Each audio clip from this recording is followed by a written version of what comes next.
High, good morning. আজকে 24শে September, মঙ্গলবার, আর এখন সকাল 10:30 বাজে। এই সকাল 10:30টার সময় তোমাদের সবাইকে আমার চ্যানেলে অনেক অনেক সুস্বাগতম জানিয়ে আজকের ভিডিও শুরু করছি। আশা করি তোমরা সবাই ভালো আছো। আমরা ভালোই আছি। আর আজকে এই মুহূর্তে একটু গরমটা কম, রোদের যে প্রচণ্ড তেজ, সেই তেজটা একটু কম আছে, তাই অতটা শরীর খারাপ লাগছে না। তো একটু আগে যে ভিডিও শেষ করলাম ওখানে তো বললাম যে কালকে গরমের কারণে শরীরটা খারাপ লাগছিল। আমি সাধারণত এই সময় তোমাদের সঙ্গে কথা বলার সময় এই যে এনাকে একটু শান্ত করে দিই, কিন্তু সরি, এত গরমে সেটা সম্ভব না, তাই উনি চলবেন আর আমি খাবারটা নিয়ে চলে এসেছি। যথারীতি আজকে আবার মুড়ি চানাচুর খাচ্ছি।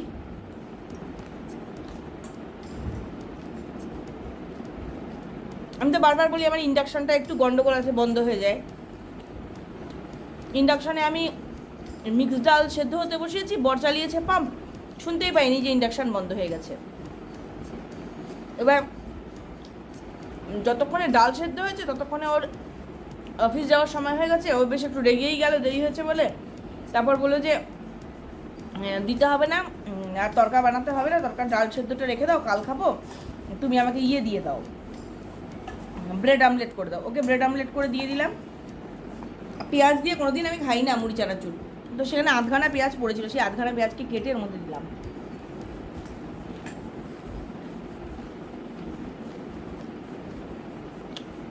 সকালবেলা ঘুম থেকে উঠেই এই ঘরটার থেকে বাইরে বেরোলেই মনে হয় কি গরমে হালকা লাগছে। আর রাত্রিবেলা যখন কোনো কারণে এই ঘর থেকে বেরোই, বেরিয়ে ঢুকি, পুরো পোশাকটা গরম। কালকে বড় বলছে যে পোশাকটা গরম হয়ে যাচ্ছে এইটুকু বাইরে এলে কোনো কারণে। তো সকালবেলা উঠে মেয়েকে নিজেই বললাম, আমি না একদম ঠান্ডা দুধ খেতে দেওয়া পছন্দ করলাম। আজকে নিজে বললাম, বাবা ঠান্ডা দুধ খেয়ে যাবি? সেই খুশি, ঠান্ডা দুধের মধ্যে আমুল পুরো গুলে দিয়েছি, কি খুশি।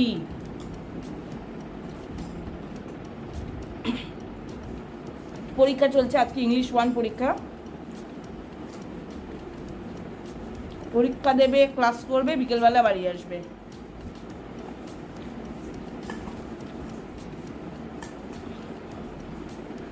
আঠেরো নম্বরে পরীক্ষা হচ্ছে। কেন 18? কারণ বাকি দুই কোথায়? বাকি দুই বিহেভিয়ারের জন্য। তাই এসে গল্প করছি। এই মিস বলেছে তোদের যা বিহেভিয়ার 2 নাম্বার কাউকে দেবো না। আবার কোনো মিস বলছে না, ওই 2 নাম্বার তোরা পাবি। এবার তোরা ভাব যে তোরা 18তে কত মধ্যে আর কি কত পাবি, 18-র মধ্যে ভালো করে পড়, কত পাবি দেখিস।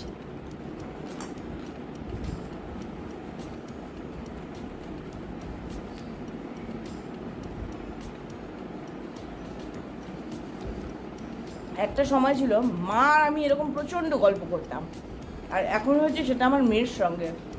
মানে অন্য কেউ কতখানি অনুভব করে জানি না, আমি বুঝতে পারছি যে যত বড় হচ্ছে তত বেশি করে আমার বন্ধু হয়ে যাচ্ছে ওই মেয়েটা, যেটা আন্ডা গুড়গুড়ি। এইটুকু নিয়ে এসেছিলাম। আর সিজারিয়ান বেবি, প্রচণ্ড গরম লাগে, তো ডাক্তার বলেছিল যে কখনো ফ্যান বন্ধ করে রাখবেন না। গরমকাল যখন এলো, তো মাঘ মাসে জন্ম, যখন গরমকাল যাবে সবসময় ফ্যানের মধ্যে রাখবেন, অল্প করে চালিয়ে রাখুন, কিন্তু বিনা ফ্যানে রাখবেন না, ঘুমোতে পারবে না, ওর কষ্টও হবে। এবার অনেক সময় মনে দেখি এবার ফাঁকা ঘরে ফ্যান চলছে, তারপর মনে পড়তো না আমার মেয়ে আছে, ওই আন্ডা গুড়গুড়িটা আছে। খাই, খেয়ে দে, এখন মোটে 10:30 বাজে। কেটের জন্য চিকেন বের করে রেখেছি, আর আমাদের জন্য পমফ্রেট বের করে রেখেছি, কিন্তু পরে করবো, ওগুলো এত তাড়াতাড়ি করবো না।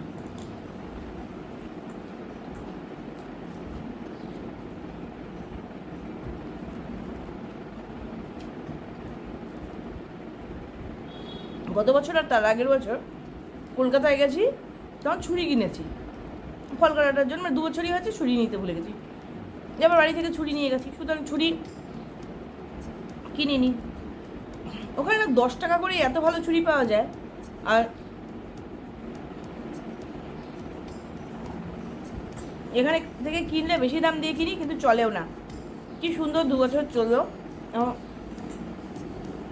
কয়েকদিন ধরে বলছি যে ছুরি আনতে হবে, আমি ভাবছি নিজে যাবো।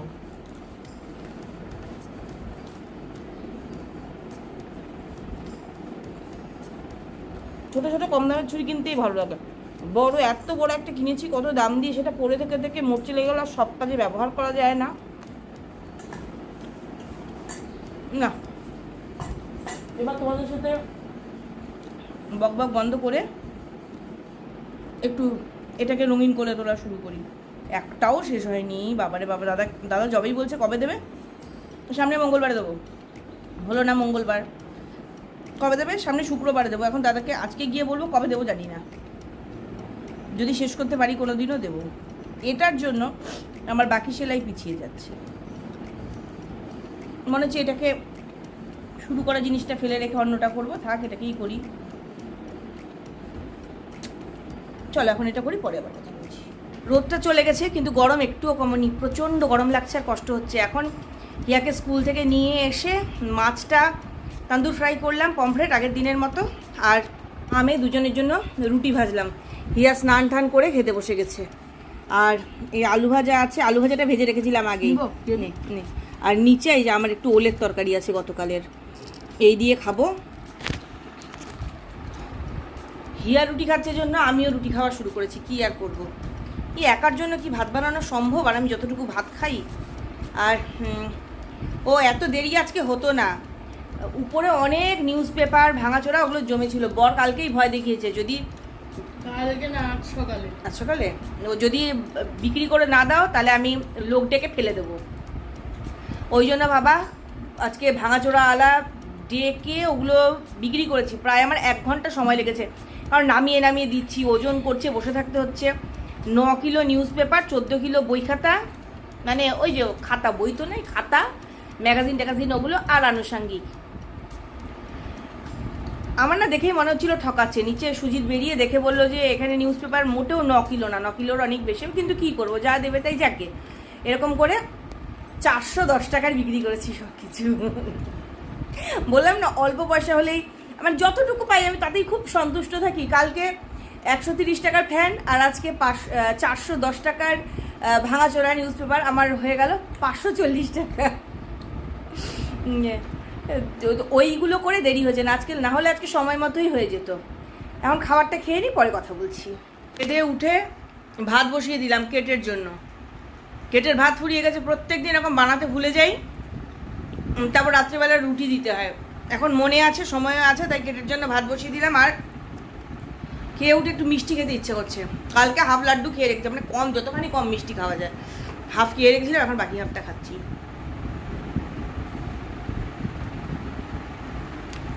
5টা বাজে, এখন আর সেলাই করতে ইচ্ছে করছে না, একটু বিশ্রাম করি, তারপর যাই ফেব্রিকে। খাবার বানানোর জন্য চলে এসেছি রান্নাঘরে। আলু পনিরের একটা তরকারি হবে।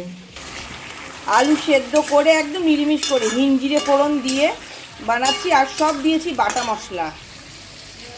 গোটা জিরেকে বেটেছি, আদা বাটা, টমেটো বাটা, কাঁচা লঙ্কা বাটা দিয়ে। এইটা হচ্ছে, এখানটা হচ্ছে মুসুর ডাল সেদ্ধ করে রেখেছি, ডাল সম্বার দেবো বলে এই ছোট্ট কড়াইটা বসিয়ে দিয়েছি। আর এখানে যে পেঁয়াজ কেটে রেখেছি ঝিরিঝিরি করে। আলু সেদ্ধটা ভালো করে কষিয়ে নেওয়া হয়ে গেছে মশলা দিয়ে, তেল ছেড়ে দিয়েছে। এবার ঝোলের জন্য জল দিয়ে দিলাম, ফুটে গেলে পনিরটা ছেড়ে দিলেই এই তরকারিটা রেডি হয়ে যাবে। সাধারণত শীতকালে এইভাবে পনির রান্না করি, তো আজকে বলছে যে আলু সেদ্ধ করে একদম নিরামিষ করে পনির বানাও, তো সেটাই বানাচ্ছি। ভালোই হলো, কালকে দুপুরে আমি আর হিয়া এটাই খেতে পারবো। এমনি আমরা সবজিপাতি খুব কম খাই, আমি আর হিয়া খালি মাছ মাংস খুঁজি। আর কদিন ধরে বলছি না, হিয়া দুপুরবেলায় রুটি খাচ্ছে, এবার হিয়ার জন্য আমিও রুটি খাচ্ছি, আরও সবজিপাতির দরকার পড়ছে না। আর রুটি খেতে আমার একেবারেই কিছু লাগে না, আমি খুব সামান্য জিনিস দিয়ে আমি রুটি খাই। জানলাটা খোলা, তবু চিমনিটা চালালাম, না হলে না ঘরে একদম ধোঁয়া ধোঁয়া হয়ে যায়। আর এই যে মুসুর ডাল বানাচ্ছি পেঁয়াজ দিয়ে, এর মধ্যে কে যে কি কি ফোড়ন দেয় জানি না, আমি কিন্তু পেঁয়াজের সঙ্গে 5 ফোড়ন দিতাম আগে। 5 ফোড়ন দিলে না মেথি মুখে পড়ে বড্ড তেতো লাগে, আমার ভালো লাগে, কিন্তু বরের খুব মানে ভালো লাগে না ওটা, আর হিয়া তো খাই না, তো সেই জন্য আমি না এখন কালো জিরে ফোড়ন দিই, শুকনো লঙ্কা আর কালো জিরে ফোড়ন দিয়ে বানাই।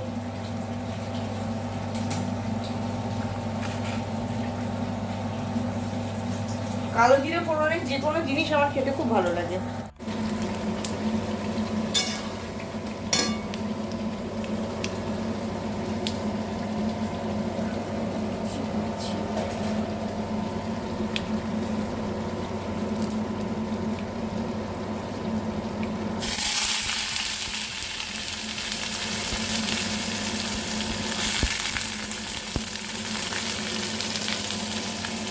আর এদিকে ঝোলটা ফুটে গেছে, ভেজে রাখা পনিরগুলো দিয়ে দিলাম।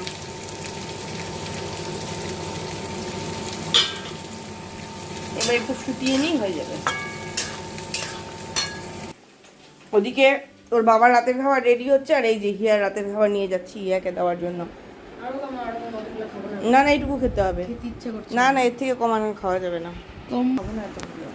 লোকের খালি দেখি ওয়েট লস করার জন্য জিমে যাচ্ছে, এই ডায়েট চার্ট ওই ডায়েট চার্ট, কিন্তু হিয়া যে কত ওজন কমালো শুধু এই রাত্রিবেলা খাওয়াটা। তাও তো দেরি করে, এত দেরি করে খাচ্ছিস কেন?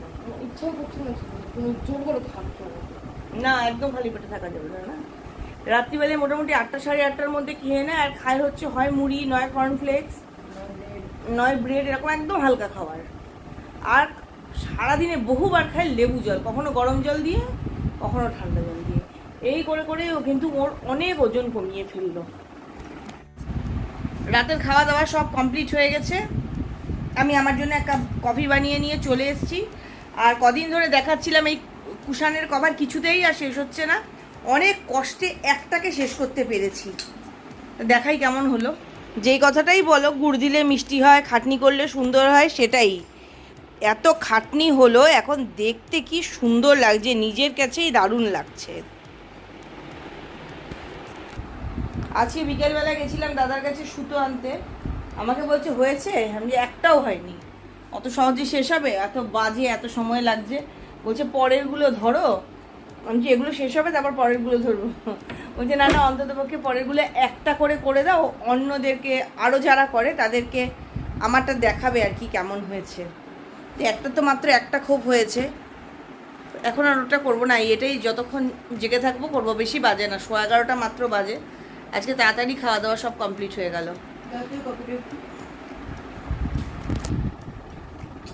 কালকে কেমিস্ট্রি পরীক্ষা, সব থেকে কি করে বুঝবো? কালকে কেমিস্ট্রি পরীক্ষা, সব থেকে ভয়ঙ্কর পরীক্ষা হিয়ার। ও এখনো কতক্ষণ বা পড়বে? Syllabus complete? কতক্ষণ লাগবে? আসবে 3-4টা। আবার আজকেও? ও এই ওর পরীক্ষা। হ্যাঁ, তোমার না থাকতে তুমি ঘুমিয়ে পড়ো, ওফো বলো। ওফো বলি এই জন্যই যে আমাকে জেগে থাকতে হয়। আমি তো লাস্টে জেগে থাকতে পারি না, ঘুমিয়ে পড়ি। তারপরে ও ঘুমোবার আগে মানে একদম যখন পড়া শেষ হয়ে ফাইনালি ঘুমোয় তখন আমাকে ডাকে, কারণ ওই এখান থেকে ওইটুকু টয়লেটে যেতে পারে না, ওর একজনকে লাগে। সেই জন্যই ওফোটা। আর আমার ওরকম ঘুমিয়ে গেলে না তারপরে আর ঘুম পেতে চায় না। তাহলে এখন আমি বসে বসে সেলাই করি, আর তো কিছু শেয়ার করার নেই। আর আমি তো অত সব কিছু কাজকর্ম ওরকমভাবে শেয়ার করতেও পারি না। আমার মনে হয় যে শেয়ার করে করে যদি সমস্ত কাজ করি তাহলে বড্ড দেরি হয় আমার মনে হয়। তাই যেইটুকু সম্ভব হয় আমার পক্ষে শেয়ার করা সেইটুকুই শেয়ার করি। আজকে একটা ভিডিও আপলোড করেছি, আর কয়েকটা শর্ট ভিডিওও বানিয়েছি, তোমরা দেখো।